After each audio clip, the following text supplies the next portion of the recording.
Hello বন্ধুরা, কেমন আছো? আমার নাম সৌম্য, তোমরা দেখছো সৌম্য গল্পের বই চ্যানেল। তো বাংলা মুভি এটা উমা 2017 বা 18 সালে রিলিজ করেছিল, হয়তো 18ই হবে। প্রচণ্ড লেভেলের একটা ভালো গল্প। যারা ইমোশনাল টাইপের মানুষ তাদের এই মুভিটা কমসে কম দেখা উচিত। সত্য ঘটনা অবলম্বনে তৈরি হয়েছে, হয়তো এটা বিদেশি একটা গল্পের বাংলা অ্যাডাপ্টেশন, বাট গল্পটা প্রচণ্ড ভালো।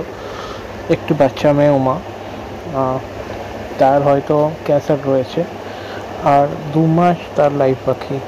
এবার একজন বাবা চায় তার মেয়ের যেন লাস্ট ইচ্ছেটা পূরণ হয়, কলকাতায় এসে তার মায়ের সাথে দেখা করা, আর মেনলি দুর্গাপূজা দেখা।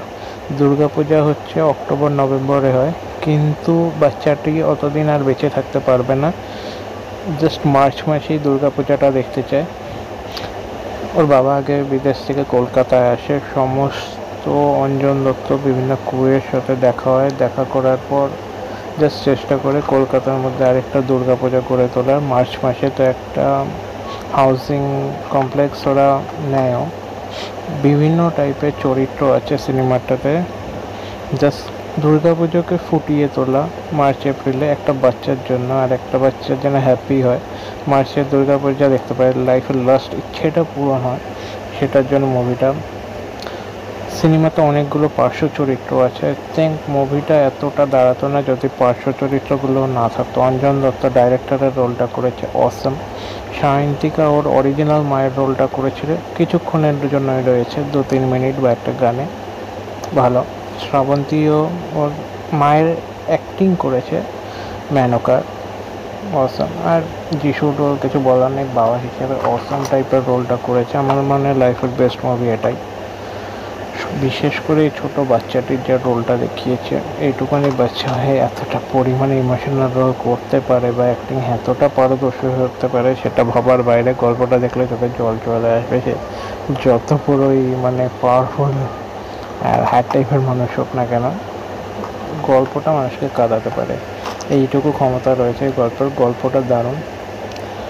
আর এখানে যে ভিলেন হিসেবে যাকে দেখানো হয়েছে, জাস্ট অনির্বাণ, অসম, টেরিফিক, বেস্ট।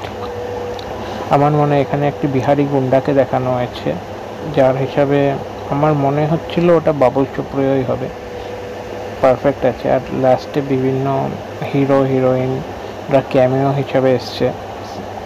লাস্টে যে বিসর্জনের জায়গাটা, যেখানে জুনিয়র আর্টিস্ট খুঁজে পাচ্ছিল না দুর্গাপূজার বাবুঘাটে ভিড় দেখানোর জন্য বিসর্জনে, সেই একটা অসাম জিনিস দেখিয়েছে। বিভিন্ন ভিড় জমায়েত প্রথমে হচ্ছিল না, তারপরে হয়ে গেল, তারা হেল্প করলো, দেব, নুসরাত সবাই মিলে আসলো, ওই জায়গাটা ফাটি, অসাম সিন। মুভিটার গল্প দারুণ, পার্শ্ব চরিত্র দারুণ, অরিজিনাল ক্যারেক্টারগুলো দারুণ। বিদেশি একটা বাচ্চার লাস্টে যখন ক্রিসমাস দেখতে চেয়েছিল ডিসেম্বরে, বাট সে মারা যাবে, তার মা বাবা তার জন্য ডিসেম্বরের আগেই ক্রিসমাসটা পালন করেছিল পুরো সিটি জুড়ে ইউএসএতে। তো তার গল্প অবলম্বনই হয়েছে। বাচ্চাটি মারা গেছিলো, কিন্তু মা মারা গেল কিনা লাস্টে জানা গেল না। তো মুভিটা দেখো, প্রচণ্ড ভালো লাগবে। Bye bye.